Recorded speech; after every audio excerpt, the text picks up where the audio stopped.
Welcome to the place where fear finds you. So sit back, put on your headphones, and remember some stories don't end when the video does. Have you ever taken an Uber late at night and just felt something was off? You can't explain it. Nothing obvious is wrong, but your gut keeps whispering that something isn't right. That's exactly what happened to Laura one Thursday night in Houston, Texas. Laura worked at a local cafe downtown. Normally she finished her shift around 10 p.m., but that night, one of her coworkers called in sick and she had to cover the closing shift.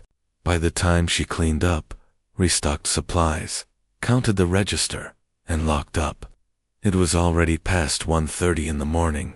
She was exhausted, and the parking lot outside felt way too quiet. Her own car was at the mechanic, so she took out her phone and ordered an Uber to take her home. The app said her ride would arrive in 4 minutes. She leaned against the wall of the cafe, trying not to look nervous as she watched the street. After a few minutes, a black Toyota Corolla slowly pulled up to the curb. The windows were tinted darker than normal, but the license plate matched. She hesitated for a second, then opened the back door and slid in. The driver looked up and smiled.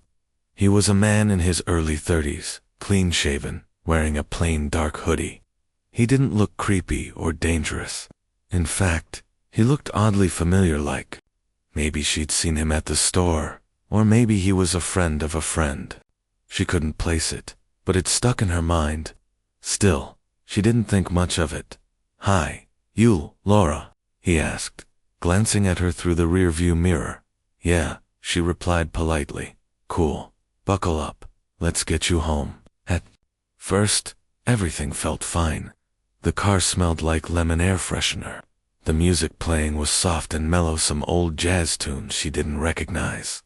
He asked her how her night had been, made a few light jokes about the weather, and she responded, casually.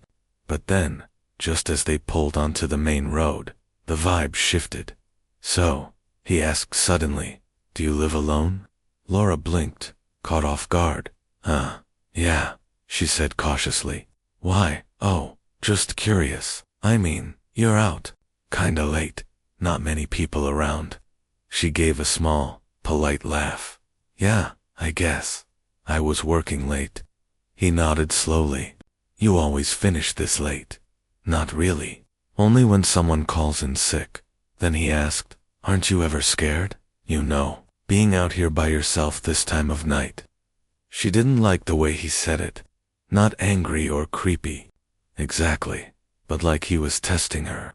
Like he wanted to see how scared she was. She gave a short answer. "No, I'm used to it." After that, he didn't say much for a while. The silence in the car started to feel heavy, like something unspoken was hanging in the air.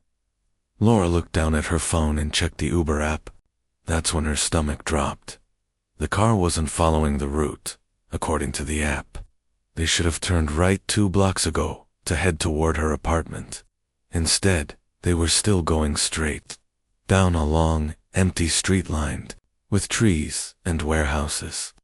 It was a part of town she didn't recognize, and the streetlights were few and far between. "Excuse me," she said, trying to keep her voice calm. "I think you missed a turn." The driver didn't answer right away. Then he said, "Nah, this way is faster. Trust me. But the GPS is showing a different way." "I know the streets better than that app does," he replied. Her hands started to sweat. She stared at her phone and opened her messaging app. Without making a sound, she clicked her best friend's name and sent her a live location. Then she typed the message, "I think I'm being kidnapped." She hit send, then slid her phone into her lap, hiding it under her sweater. The driver made another turn, this time onto an even darker road. No houses, no traffic, just trees and an old chain-link fence running alongside the sidewalk. Laura's heartbeat felt like a drum in her ears.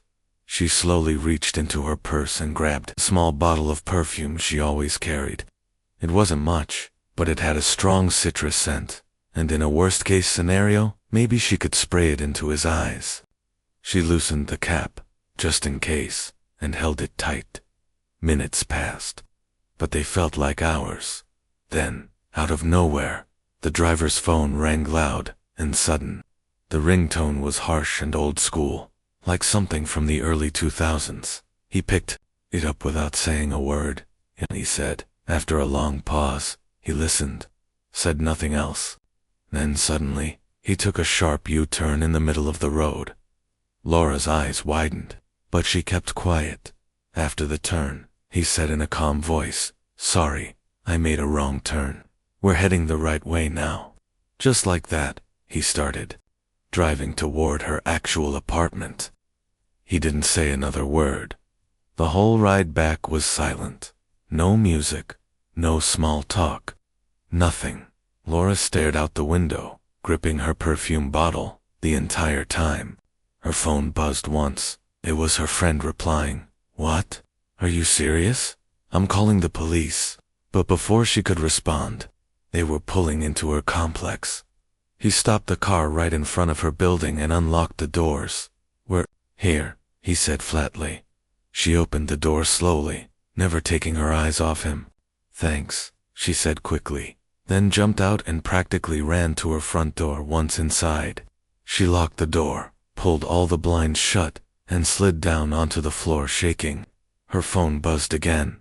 Her friend had already called 911, but by the time police arrived, the car was long gone. She filed a report, gave them all the details she could. The weird part, when Uber contacted her later, they said there was no driver on record that matched the name and photo she saw that night. It was like he'd used a fake profile or worse, hacked someone else's account. To this day, Laura doesn't know who that man really was. But she knows one thing for sure. She hadn't shared her location with her friend when she did. She might never have made it home. Every time she thinks back to that moment, those questions he asked, the way he changed direction, the quiet phone call that made him turn around, she gets chills. Something about it felt planned, like he was waiting for the perfect time to make a move. Maybe someone interrupted. Maybe her friend's message somehow triggered something. Or maybe he was never planning to hurt her, and it was all just a big misunderstanding. But in her gut, she knows the truth. And now, whenever she needs to take a ride late at night, she double-checks everything. She checks the route, checks the license plate, and never lets her guard down again. Because sometimes, the scariest part of a ride isn't where you're going. It's who's taking you there. David never really felt unsafe in an Uber. He lived in San Diego and had been using the app for years. As a bartender, late-night rides were just a normal part of his routine. His bar usually closed around 1 a.m., and by the time he finished cleaning and counting the register, it'd be close to 2 a.m. most nights. He was too tired to care about anything but getting home, showering, and crashing in bed. That night wasn't any different. It was a slow Tuesday, and the streets outside were pretty empty when he finally stepped out and booked his ride. He yawned as he walked toward the curb, watching for the headlights of the incoming car. The app said his driver's name was Mark. Silver Honda Civic. Plate number matched. It rolled up slowly, just like it always did, and David got in without thinking twice. The car looked clean, smelled fresh, and the driver gave a polite nod as he adjusted the mirror. "You, David?" the man asked, his voice low but clear. "Yep," David replied. "Cool. Let's get you home." It started like any other ride. The music playing was soft and jazzy, like background music in a quiet restaurant. The streets were nearly empty. Just a few other cars here and there. Some fast food places still lit up in the distance. David stared out the window, barely keeping his eyes open. He wasn't drunk, just tired from a long shift. About 5 minutes into the ride, something strange happened. David heard a voice start at first. He thought the driver was talking to him, so he glanced up. But the man didn't look back. His eyes were on the road. His mouth wasn't moving. Then David heard it again. A quiet whisper. "He won't notice." David sat up straighter. "Sorry, did you say something?" he asked. The driver still didn't respond. He just gave a half nod, like maybe he didn't hear him. David looked around the car. No phone on the dashboard, no earbuds, no Bluetooth device that he could see. Then came another whisper. "He's perfect." It was coming from the front of the car, but not from the speakers. Not from the phone. It was like the driver was whispering to someone who wasn't there. David leaned forward just a bit, trying not to look obvious.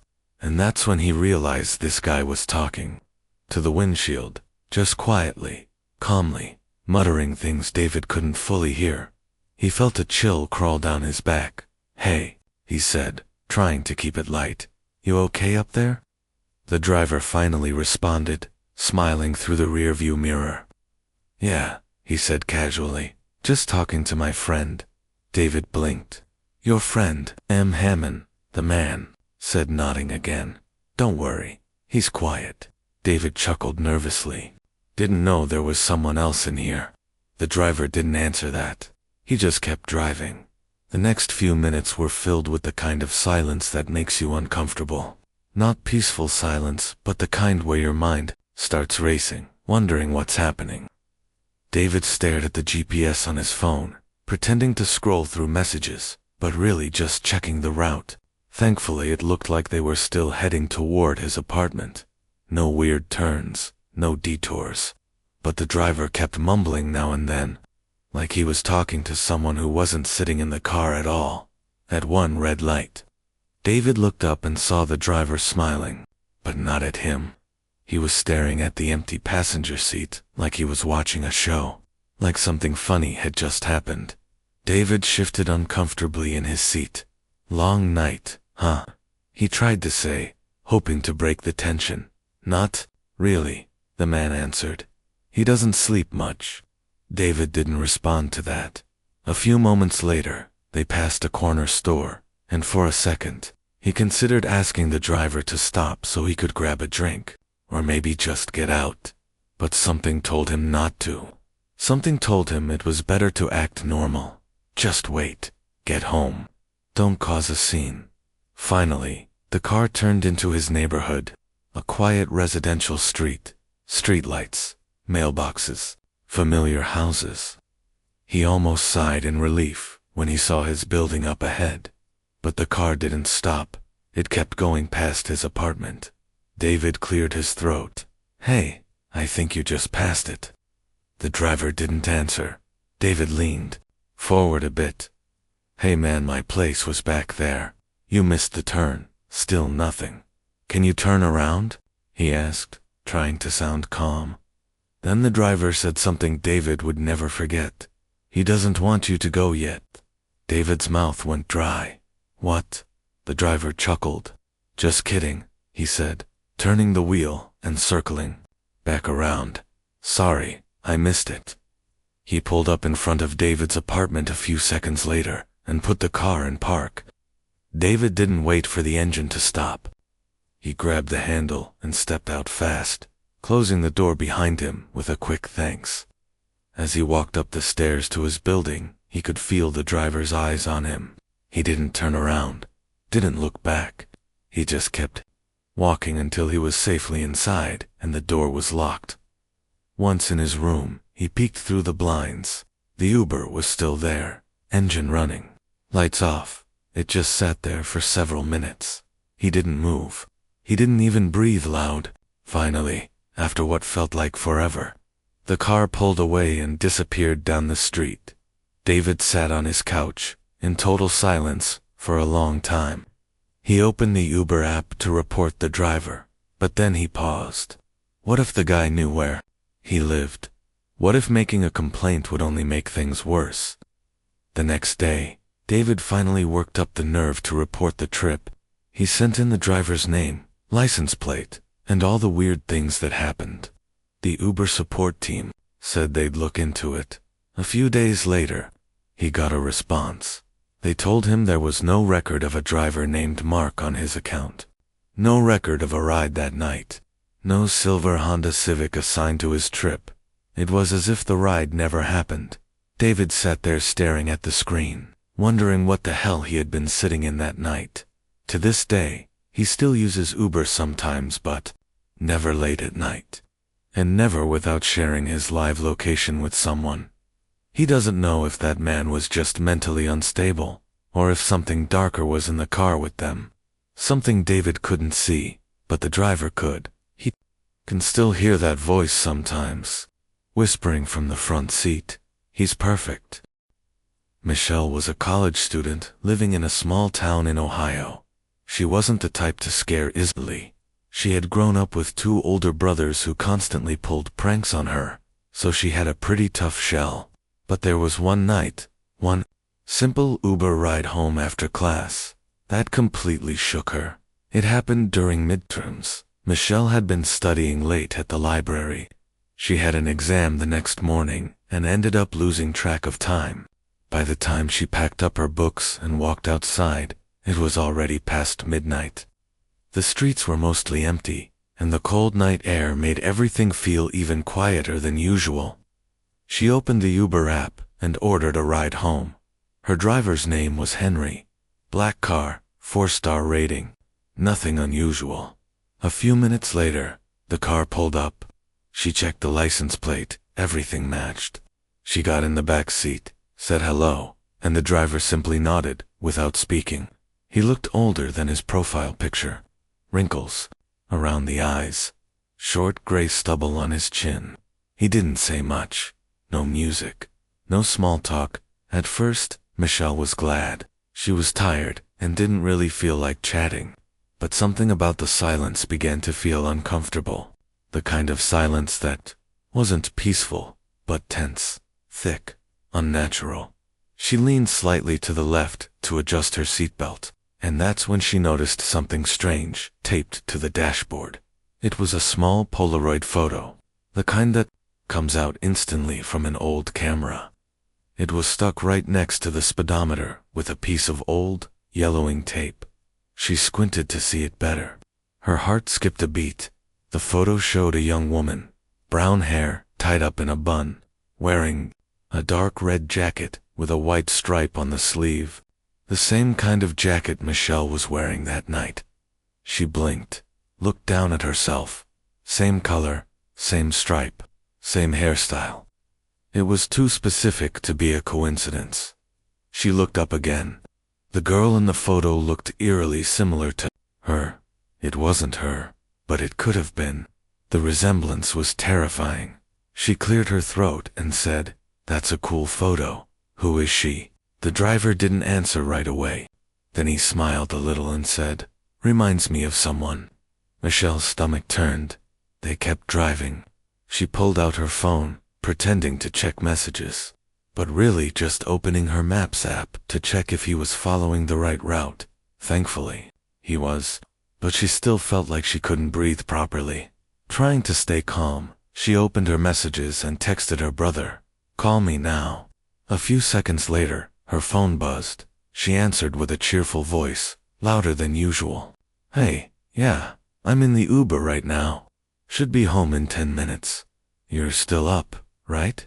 She hoped the driver heard her. She wanted him to know someone was expecting her, that someone was listening.